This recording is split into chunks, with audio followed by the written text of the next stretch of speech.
in an effort to save her dying daughter. They accidentally end up in an alternate reality, and it's really scary. I hate when that happens. Silent Hill, missing child in the opening scene? This is setting up to be a horror movie, but dive into it we shall. So the scene opens with a woman, likely a mom, screaming and looking for her child. Usual Hollywood trope, there's a teddy bear left behind, and for people like me who have made a hobby out of watching true crime documentaries, you know what this means. There has been an abduction. Off the top of my head, I'm thinking the child could have been lured away or grabbed and shoved into a moving vehicle, but my money is on lured and abducted. Let's see if my theory is right as the movie progresses. Anyway, the mother is still screaming and looking for her kid, and she starts to go deep into the woods until she busts out what looks like the Grand Canyon. I'm too scared of heights to be watching this really. Nevertheless, wouldn't you know, the mother finally sees her child, and boy was my prediction off by miles. Sharon, the child we've been looking for, is standing on the edge of a cliff and staring into the water. Oh my god, she's going to jump. Apparently there's this demonic looking child looking up at her from deep in the water and calling her soul or something, and just as she's about to jump, her mother comes in and grabs her. Dad comes to join them shortly as Sharon screams Silent Hill over and over again. Hey, that's the name of the movie. From the parents' conversation, it's not the first time this is happening or the first time she sang Silent Hill, so they decide something has to be done. And that's the prologue, guys. Somehow I already know that I should turn my eyes away from this movie because it's going to scare the life out of me. But alas, we shall proceed. I'll keep an extra pair of underwear nearby just in case. Of course, the main movie begins in a field all bright and sunny with Sharon drawing and showing off her painting to her mother. But we are not deceived, dear movie producer. We know this is just to make us feel comfortable so you can destroy us when we least expect it. Not falling for that. Like clockwork, barely 40 seconds into the pretty scene and the mother sets the stage for what is going to be the rest of the movie. She and her daughter would be going on a trip to Silent Hill, the place Sharon called out in the prologue and apparently always calls out when she sleepwalks to dangerous cliffs. I mean, I don't know why anyone would want to do that. Like if someone has a nightmare, you take them to the shrink. You don't take them to the place of their nightmares. What good could ever come of that? But you do you, I guess. As the camera pans out with mother and daughter walking to their car, a verse from the Bible comes into focus. Do you not know that we will judge angels? Do you not know that the saints will judge the world? Obviously, this is a toolbox the filmmakers want us to save for later, but I've got to say that I'm not excited about where that leads. Anyway, in the next scene, we see Sharon's father, Christopher, Googling Silent Hill on his computer. What he finds is terrifying for him and for all of us. From Christopher's frustration, you can tell that he wasn't on board with his wife's plan to take their daughter to Silent Hill. Seeing all that stuff about Silent Hill being a ghost town certainly didn't help, but Rose, his wife, is obviously desperate. So she pretty much middle-fingered him and went on with what she had to do. And so we move back to Rose and Sharon, who have now started their trip. As they keep driving, Rose stops at a gas station to get a gas. She picks up her child's drawing pad and checks out the sketches, which now look a lot darker than the sunny, happy pictures Sharon drew initially. But Sharon has no recollection of drawing any of those pictures, and in fact, she starts to cry. Rose hugs her and reassures her that it's all good, but she also wants to get coffee, and so she leaves her daughter in the car and walks into the coffee shop right at the gas station. And here I am watching with my flabber properly gasted.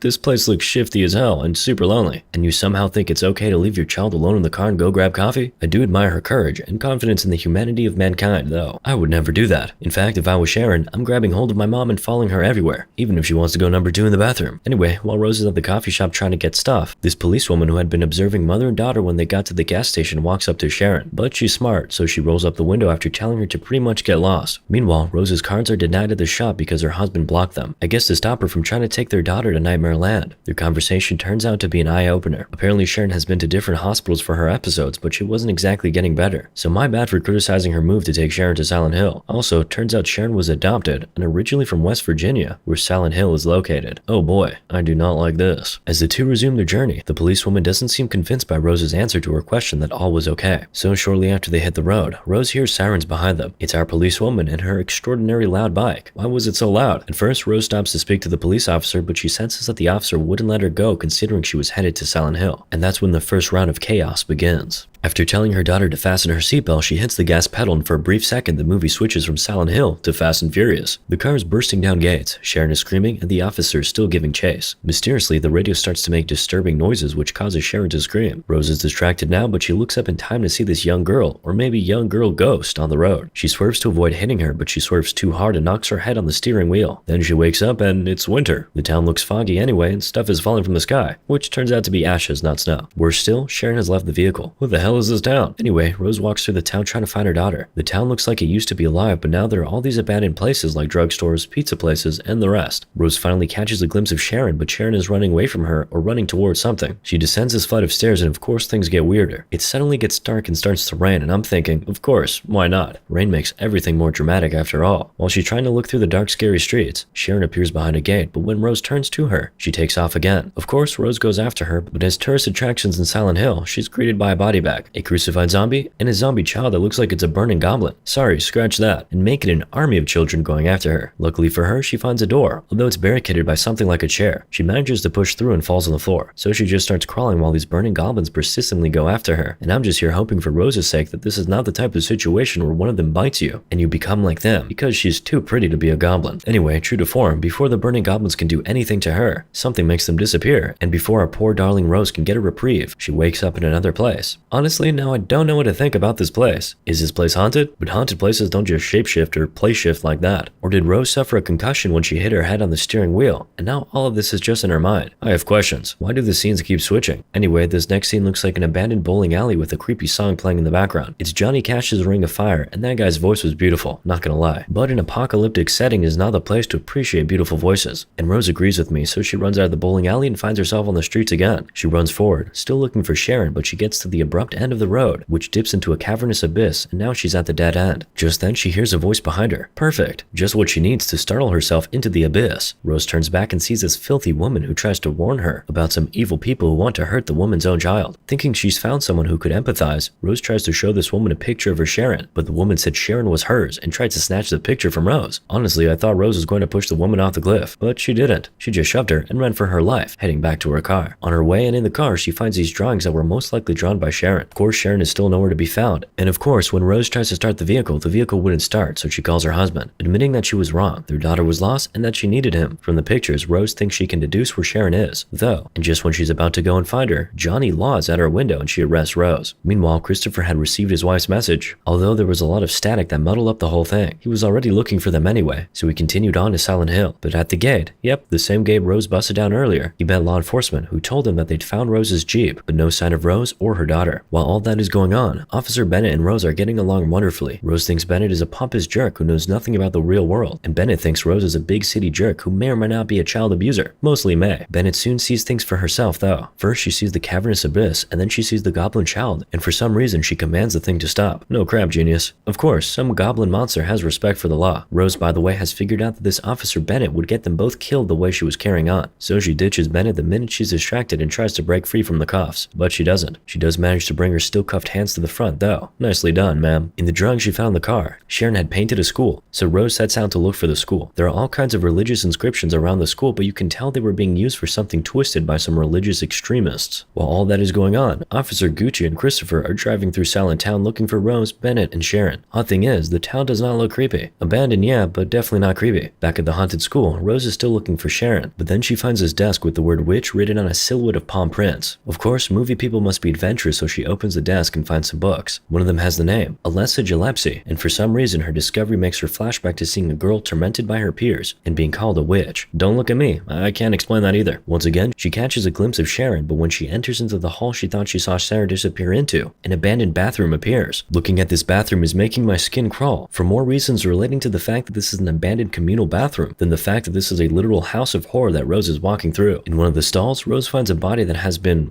strangulated, crucified, whatever it was horrifying, and the body had a key in its mouth. Once again, our movie person does what no human being would ever do in real life, reach into the body's mouth and pull out the key. Frankly, I'd sooner clap myself than do that. At least I get to go out on my own terms, but considering what kind of dystopian purgatory this place is, I'm pretty sure taking the easy way out is not on the table. Anyway, Rose tries running from the bathroom, but then these guys in gas masks are on the other side of the door, so she locks the bathroom door and starts to pray. Well, her prayers get answered in the best way you could hope for in this disgusting nightmare of a world. The gas mask people suddenly leave when their bird starts acting all crazy, but then the bathroom turns into some disgusting otherworldly scene, and the corpse she got the key from comes back to life and starts to slither like the pet reptile of Satan. I'll spare you the details of this world because it's disgusting, and talking about it is absolutely traumatic, so we'll just fast forward that. Thank you very much. Anyway, in the middle of this tale of 1,000 horrors, Rose's husband and Officer Gucci finally enter the school. Once again, it looks abandoned, but it's a bright and sunny day. Not at all like the nightmare of horrors Rose is in. And then it just clicks. Rose is locked in some kind of hellish alternate reality. You can't exactly say it's not real per se, but it's definitely not the real world. But anyway, let's move on. One time, Rose thinks she's found Sharon, but it turns out to be some other little girl just sitting there possessed and drawing maniacally. Finally, Rose just gives up. These giant roach demons start approaching her to eat her up, but she doesn't even try. Lucky for her, Officer Bennett comes in and drags her out into a room and locks the door. But there's a Grim Reaper kind of guy that's also after them, and he pierces the door through with his sword. I kind of feel like Officer Bennett might die here. It's something this crazy movie would do. Luckily, she doesn't expire just yet. Instead, she shoots the Grim Reaper guy with her gun, and then he and his demon roaches leave. The scene changes again, Bennett and Rose and Bennett make their way to the hotel on the key from the corpse, Grand Hotel. Meanwhile, Chris is escorted back to his car by the police, having found nothing in Silent Hill. He tries to call the police records department on his way, but they wouldn't talk to him about Silent Hill, so he's at yet another dead end. Back at the hospital, Rose meets her first friend in this jacked up dystopian world, the filthy woman that wanted to steal her daughter's picture. Small world, right? Anyway, there's another woman at the hotel too, and she's throwing stuff at the filthy woman. Eventually, filthy woman leaves, and then Rose and Bennett try to find out what's up with this woman. Her name is Anna, and she's obviously psychotic. This is also another religious extremist. Now I'm sure you're probably wondering what's been going on in the land of the living since all of this has been unfolding. Well, Chris decided to delve into breaking and entering. If the authorities wouldn't give him information, best believe he was going straight into the horse's mouth for himself and grabbing that info. I've got to tell you though, I don't see how the records office looks any different from Silent Hill. The department is as empty and devoid of color as the town of Nightmares itself. All the department is missing is an ever-burning coal mine along with an army of demon roaches. Plus, this archive must have no record of value in it because our guy got in without any effort at all. Probably give him a tiny star for breaking the glass to the records room himself. Other than that, it was like taking candy from a baby. Anyway, Chris is going through the records and holy cow, he sees a picture of Sharon, except that it's not Sharon. It's Alessa Gillespie. Yep, the same Alessa Gillespie witch girl from the town of Nightmares. Chris figures that Alessa must be Sharon's birth mother, which means that the possessed girl with the maniacal drawing was actually Alessa. This makes me super uncomfortable. Meanwhile, Rose, Bennett, and Anna band together to look for Sharon. As they continue on their search, Rose and Bennett find out that the people of Silent Hill were witch hunters who gratuitously burned anyone they suspected to be a witch at the stake. The trio make their way into room 11-1 at the hotel, the same room number that was on Alessa's case file at the archive department. Apparently, something really bad happened to Alessa in that room, and while I do sympathize with her, I'm not sure I'm interested in finding out because mental health and stability. But hey, wait a minute. Has this all been going on in one day? What? Like literally zero chills in this movie, man. By the way, I hope you're not shocked to hear that room 11-1 was an entire world on its own. Definitely not just a room. Searching through the ruins, Rose finds Alessa, but it's a figment of her imagination. She finally realizes that it was Alessa who led them here all along. It doesn't matter anyway because Anna says they have to go because the darkness is coming. Rose seems hesitant because the church Anna is leading them into seems familiar. Dahlia, the filthy woman, shows up again to warn Rose and Bennett not to go into the church. Rose finally figures out that Dahlia must have been Alessa's mother and tries to find out from her why Alessa brought the two of them to this world. Before she can get an answer, the darkness comes and Dahlia appears to have summoned Grim Reaper Guy, who picks Anna up and literally tears her flesh away from her bones, flinging it at the church doors just as Rose and Bennett enter into the church. While inside, we meet Christabella, the head of the church, who saves Bennett and Rose from getting mobbed by the church people, who are 100% sure that both of them are witches. But of course, it's obvious that Christabella is pure evil. We just have to wait a little bit for her to unleash the dragon. Anyway, the church people start to pray some really weird prayers, but it makes the darkness go away, so I guess it works. When Rose manages to get some alone time with Christabella, she asks the church matriarch to tell her where her daughter is. Christabella tells Rose that her daughter is with some demon that no one ever meets and survives, but as the kind and gracious matriarch that she is, she helps Rose and Bennett get to the place where they are supposed to find the demon before leaving them to their fate with her very best wishes. As she turns to leave though, she tries to return Sharon's photo to Rose, but then Christabella sees the photo and sees Sharon's striking resemblance to Alessa. Of course she can't let either Rose or Bennett live, but Bennett sacrifices her life so Rose can make a run for it and find her daughter. Rose makes a run for it and finally gets to the room where Alessa is. Inside the room, Alessa welcomes her and finally gives her the backstory. Apparently Alessa was a child of a single mother, Dahlia, and the people around her bullied her because she didn't know who her father was. Relatable. Not only that, a school janitor got sussy with her, and that's who ended up becoming the mutilated corpse Rose found in the school bathroom. Sounds about right for a disgusting monster. Now wouldn't you know it, Christabella was actually Dahlia's sister, and because Dahlia wouldn't tell who Alessa's father was, she and her religious cult decided that Alessa was evil and declared that Alessa needed to be purified. I don't understand why Dahlia believed Christabella because that woman's face is so uncomfortable, but she did, and she gave Alessa to Christabella, who now took her to the Grand Hotel with the rest of her cult to burn Alessa alive. They put Alessa on some metal ring that was molded to have some cult symbol and hung her over a cauldron of maybe hot coal or lava. Now fortunately, or maybe unfortunately, Officer Gucci and his team step in before Alessa dies and rescues her, but the fire destroyed pretty much all of the town. Man, Alessa was badly burned and so understandably she was afraid and angry and vengeful. Now from here it gets pretty confusing, not gonna lie, so you've got to pay attention. Anyway, here goes. So there's Alessa, but she's got like several versions of herself. There's the innocent little girl who became Sharon that Rose and Chris adopted. Then there's also Dark Alessa, who's causing all the chaos in the nightmarish alternate reality of Silent Hill as an act of revenge. I guess there are others, but they haven't been revealed yet. Not even sure I want to meet them. I just want the nightmare to end at this point. Plus, the timeline doesn't exactly make sense. Sharon was born in 1995 according to the movie, because it's 2004 and she's 9. But Dark Alessa made the deal with Burned Alessa to take revenge in 1974, after which she dropped Sharon, the last bit of goodness in Alessa, at the orphanage. So like, how did the whole Sharon thing work? You didn't think we'd notice, did you, Mr. Movie Producer? But I've got to give kudos to this actor. She's really killing it, but I really do hope her parents took her to therapy afterward. This kind of acting cannot be good for a kid's mental health. I mean, I'm an adult, and I would never go within 10 feet of an acting job like this. This child is so brave. But still, therapy. Anyway, Alessa co-ops Rose into her revenge-seeking plan. Because of the cult's blind conviction, Alessa reveals that she can't exactly get into the church. So Rose agrees to be possessed by Dark Alessa so Dark Alessa can enter the church and exact revenge. Meanwhile, we learn that Sharon is with Dahlia, who's been protecting her in her home all along. But Christabella finally finds Dahlia and Sharon, and now they want to burn Sharon like they burned Alessa. Some people just never learn. By the way, we also find Officer Bennett. Apparently she isn't dead, but she sure is about to be, as the crazy cult is about to burn her too. Okay, hold up. Something just hit me. Why is Christabella looking the exact same age she looked back in 1974 when the fire happened? Oh damn, Christabella and her cult actually died in that fire. That's the only thing that makes sense. It's the only explanation for why Christabella hasn't aged, because if you back up and look at Officer Gucci and Dahlia from the throwback, they look younger than they are in the present time, but Christabella is the exact same age. Interesting. Anyway, Rose couldn't step in on time to save Officer Bennett, but she stepped in just before they burned poor Sharon. She tried to tell the crazy cult the truth about how they all burned in the fire, and the apocalypse they claimed they are trying to stop with the burning of witches was not a thing. But of course the response was the same: burn her. And when Rose wouldn't stop telling Christabella the truth, especially how she was using the people's fear to control them, Christabella stabs her with a knife and seemingly kills her. The sick people rejoice, but they stop laughing when they realize that Rose is still alive. The blood that drips from her wound destroys the church as the wound heals itself. Both Alessas then show up from underground: burned Alessa and Dark Alessa. Many tentacles of barbed wires which are projecting from burned Alessa's hospital bed then strangulate and kill all the cult members. Christabella's death is of course special. She gets it tearing into two, a la Hellraiser, while Dark Alessa dances in the rain of her blood. That's cold, man. Even Dahlia has to ask what she has become, and it would appear that Alessa has sort of poisoned Rose, because Rose also kills one of the cult members. In the middle of all that, Rose goes to pick up Sharon from the stake to which she was tied. She convinces her daughter that it was all just a bad dream and that she could just close her eyes. Sharon initially listens, but eventually she opens them again and catches the eyes of Dark Alessa looking down at her. Soon after, she passes out and wakes up in a different scene, although still the foggy world, except that Christabella and the rest of the cult are no longer there. Only Dahlia remains. As they walk out of the church to the car, Rose wonders aloud why Dark Alessa spared her, and Rose repeats a line that Bennett told her initially: because you were her mother. Mother is God in the eyes of a child. As Sharon and Rose leave the church, Sharon gets the look in her eyes that makes me believe Dark Alessa is now inside her. And I know she is because when they get back to the car, it miraculously starts working again for reasons I can only attribute to Alessa's powers. Anyway, Rose and Sharon return home, but we quickly find out that they are not home.